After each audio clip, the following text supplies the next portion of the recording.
जय माँ काली सभी को। मैं हिमांक आप सभी का स्वागत करता हूँ माँ काली का मेडिटेशन केंद्र में। आज अपनी मेडिटेशन सीरीज का 4th चैप्टर है। इस चैप्टर के अंदर अपन बात करेंगे कि नेगेटिविटी जाप से अट्रैक्ट होती है या नहीं होती है, और अपन जाप से संबंधित कुछ सावधानियों के बारे में भी बात करेंगे। ये जो वीडियो है मैं सेपरेटली इसलिए बना रहा हूँ क्योंकि अगर मैं ये चीज़ आपको पिछली वीडियो में बता देता तो सब कुछ मिक्स हो जाता और शायद आपको याद भी नहीं रहता। इसलिए सावधानियों के लिए मैं एक अलग वीडियो बना देता हूँ जिससे आपको सहूलियत हो, आपके लिए आसान हो जाए सब चीज़ समझना। ठीक है, जिसने भी पिछले 3 वीडियोस नहीं देखी है पहले वो उस वीडियो को देखे, तभी आपको आगे की वीडियो समझ में आएगी। उसका लिंक आपको डिस्क्रिप्शन में मिल जाएगा, आप वहाँ से उन वीडियो तक पहुँच सकते हैं। ठीक है, तो चलिए स्टार्ट करते हैं। देखिए, मैंने आपको पिछली वीडियो में बताया था कि जाप 3 प्रकार के होते हैं, वाचक जाप, उपांशु जाप, तीसरा मानसिक जाप, है ना। अब अपन को ये चीज़ नॉर्मली सबको पता है कि जाप करते वक्त अपन को माला फेरनी होती। ठीक है, माला फेरने से क्या होता है कि एनर्जी झटके मारती है, मतलब एनर्जी माला से निकलती है और अपने बॉडी के अंदर ट्रांसफ़र करती है। आपको मैं एक साइंटिफिक वे बताता हूँ। देखिए, अगर आपने कोई करंट को टच करा तो ऑब्वियस सी बात है करंट आपकी बॉडी में फ्लो करने लग जाएगा। उसी प्रकार जो माला है वो एक यंत्र है, मतलब एक गैजेट है जिसको अपन टच करते हैं तो उसमें जो स्थित एनर्जी होती है वो अपनी बॉडी के अंदर ट्रांसफ़र करती है। ठीक है, अब देखिए, माला पकड़ने का तरीका आपने देखा होगा कि अपन जो रिंग फिंगर होती है और ये जो अपनी मिडल फिंगर होती है, इन दोनों के अंदर माला को यहाँ पे फंसाते हैं और फिर ऐसे फेरते हैं। ठीक है, ये जो उंगली है अपनी इंडेक्स फिंगर, ये अपनी गोमुखी से बाहर जाती है और ये 3 माला फेरने में यूज होती है। ठीक है, ये जो उंगली होती है वो होती है रिंग फिंगर। इसकी जो वेन्स होती हैं, वेन्स मतलब इसके अंदर जो नसें होती हैं, जो अपनी नाड़ियाँ होती हैं, वो आगे तक फैली रहती है। मतलब जो टिप्स होती है, एक यही फिंगर होती है अपनी बॉडी में जहाँ पे नाड़ी आगे तक फैलती है।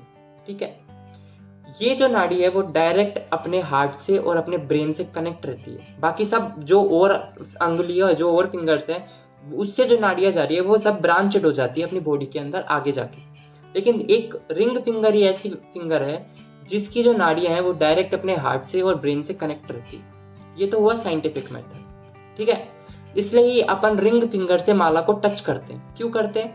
क्योंकि जो एनर्जी है वो डायरेक्ट इस नाड़ी पे कनेक्ट होके और डायरेक्ट अपने ब्रेन तक और अपने हार्ट तक पहुंचती है। हार्ट का मतलब अनाहता चक्र तक पहुंचती है और ब्रेन का मतलब आज्ञा या अजना चक्र तक पहुंचती है। ठीक है, जिससे वो चक्र खुलने में अपनी हेल्प करती है। जब भी अपन माला को फेरते हैं तब एनर्जी का एक ओरा बाहर की तरफ आता है माला से, और वो जो एनर्जी है वो अपनी बॉडी के अंदर रिंग फिंगर से होकर ट्रांसफर करती है। ये तो हुआ नॉर्मल मैकेनिज्म कि एनर्जी जाती कैसे।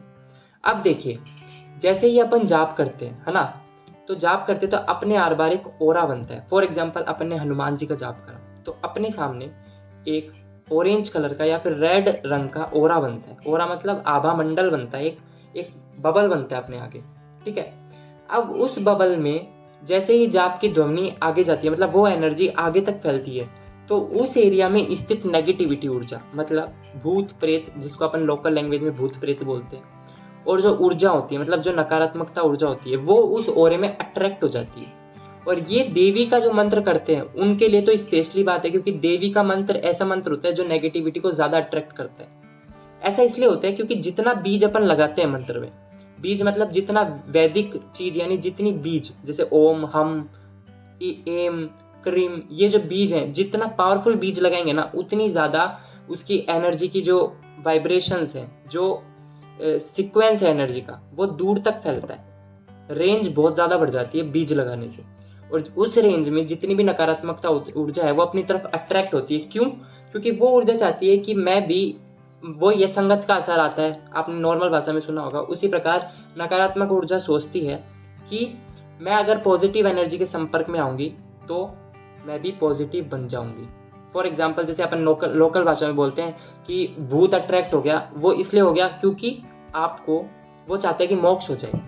समझ रहे हो ना? अगर कोई जाप कर रहा है, भगवान का नाम ले रहा है, तो भूत चाहता है कि इसके थ्रू मैं मेरी मोक्ष करवा लो।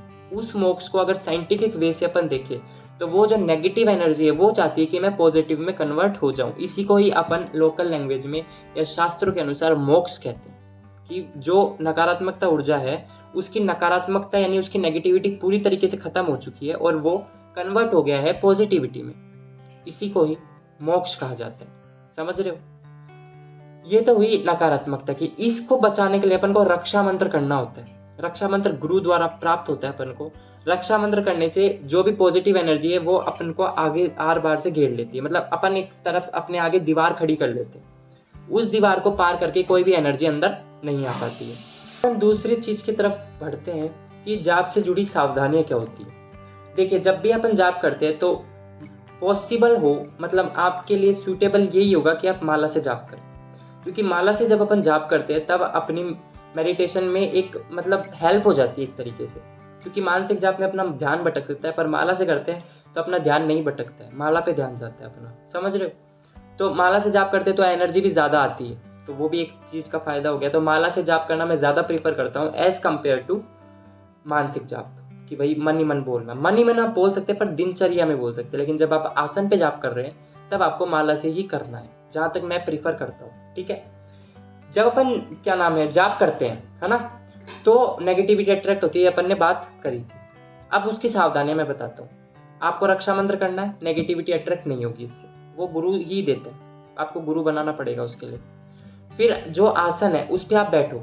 आसन पे बैठ के आपका कोई भी बॉडी का हिस्सा जमीन पे टच नहीं होना चाहिए जब आप जाप कर रहे हैं, क्योंकि जो अर्थ होता है, अर्थ होती है ना, जो धरती होती है, वो सारी जो अपना जाप होता है उसको खींच लेती है अपने अंदर, है ना। तो इसलिए कोशिश करें कि आपकी संपूर्ण बॉडी, आपकी कंप्लीट बॉडी आसन के ऊपर ही रहे। बाकी आपका एक छोटा सा भी तिनका, बॉडी का छोटा सा भी पार्ट जमीन के टच ना हो, जिससे आपकी जो नेगेटिविटी है वो दूर जाएगी और आपका जाप आपकी बॉडी के अंदर लगेगा। ठीक है? पहला तो ये। दूसरा, आप आपके सामने पानी का कंटेनर रख सकते हैं, क्योंकि अपन ने पहली वाली वीडियोस में समझा है कि अपने ऊपर एक कॉस्मिक एनर्जी का लेयर बनता है, वो झरने के थ्रू अपनी बॉडी के अंदर एनर्जी फेंकता है, जो अपनी बॉडी के अंदर ट्रांसफर होती है। लेकिन ऑब्वियस ही बात है, जब झरने के थ्रू पानी की जैसे एनर्जी अपने ऊपर गिरती है तो आर बार भी गिरेगी, आसपास भी गिरेगी। तो उसके लिए अपन पानी रखते हैं ताकि जो भी एक्स्ट्रा एनर्जी होती है वो पानी के अंदर आ जाती है। जब आपका जाप कंप्लीट हो जाए तब आप उस पानी को पी लीजिए, जिससे वो जो एक्स्ट्रा ऊर्जा है वो भी आपके अंदर चली गई। ठीक है? ये हुआ दूसरा। अब तीसरी और मेन इंपॉर्टेंट थिंग मैं आपको बताने जा रहा हूँ, वो ये है कि आसन साफ सुथरा होना चाहिए, साफ जगह पे होना चाहिए। ठीक है? साफ जगह पे रखोगे तो पॉजिटिविटी ज़्यादा आएगी। और चाहे तो आप आपके पास में एक धूप बत्ती या फिर अगरबत्ती जला लें, जिससे खुशबू हो, या फिर अपने आसपास इत्र छिड़क दे या परफ्यूम छिड़क दे, जिससे पॉजिटिविटी अट्रैक्ट होगी। ठीक है? नहा धो के ही जाप करें, क्योंकि बिना नहा धोए अपन माला को टच नहीं कर सकते। ठीक है? एक और महत्वपूर्ण चीज मैं आपको बताना चाहता हूँ कि जब भी आप जाप कर रहे हैं, आसन पे बैठ रहे हैं, जब आपका जाप कंप्लीटली हो रहा है, मतलब आपका मेडिटेशन कंप्लीट हो जाए, है ना, तब आपको आसन पे कम से कम भी 10 से 15 मिनट नॉर्मल बैठे रहना है। आपको तुरंत जाप करते ही नहीं उठना होता, क्योंकि जब आप जाप करते ही डायरेक्ट उठ जाते हैं तो आपकी एनर्जी अब्जॉर्व नहीं होती और आपकी बेचैनी रहती है, आपका सिर फटने लग जाता है, सिर दुखने लग जाता है ना। तो जाप करें 15-20 मिनट उसी आसन पे आंख बंद करके बैठ जाइए, जिससे क्या होगा, आपकी एनर्जी जो आपने ऊर्जा ली है मेडिटेशन के थ्रू वो आपके अंदर एब्जॉर्ब होनी स्टार्ट हो जाएगी। 15 मिनट के अंदर नॉर्मल ऊर्जा एब्जॉर्ब हो जाती है। फिर आप आसन से उठे, आसन को सामट के शुद्ध स्थान पे रख दें। ये एक नॉर्मल होता है। जब आप जाप कर रहे हैं तब आपको हैंड टू हैंड जाप करने के बाद, मेडिटेशन कंप्लीट हो गया उसके बाद हैंड टू हैंड आपको यूरिनेशन, टॉयलेट नहीं जाना, क्योंकि जो भी ऊर्जा होती है वो यूरिन के थ्रू बाहर निकल जाती है। तो इस चीज़ का भी आप ध्यान रख सकते हैं। और बिल्कुल कम बोलना है, ज़्यादा बात नहीं करनी है किसी से भी, एकदम कम बोलना है और मीठा बोलना है, जिससे पॉजिटिविटी अट्रैक्ट होगी। और रोजाना संकल्प देना है अपने आप को कि जब भी आप नेगेटिविटी फील करें तो आप संकल्प दें खुद को, अपने माइंड को ये इंडिकेशन भेजें कि मैं अच्छा हूँ, मेरे से अच्छा कोई नहीं है, मैं बहुत पॉजिटिव हूँ। कम से कम भी 10 बार ये चीज़ें बोलें, जिससे आपके दिमाग को एक इंडिकेशन पहुँचेगा कि मैं अच्छा हूँ, मेरे जैसा कोई भी नहीं है। तो आपको पॉजिटिविटी आएगी। संकल्प, वर्डिंग, कम्युनिकेशन बहुत मैटर करता है। आप अपने आप से कम भी 10 मिनट बात करा करें रेगुलर, और जब बात करें तो पॉजिटिव एनर्जी के साथ पॉजिटिविटी ही बात करें, तो आपका माइंड अच्छा रहता है। बाकी इस टॉपिक में अपन आगे वाली वीडियोज़ में और बात करेंगे। आज के लिए इतना ही। जय माता दी।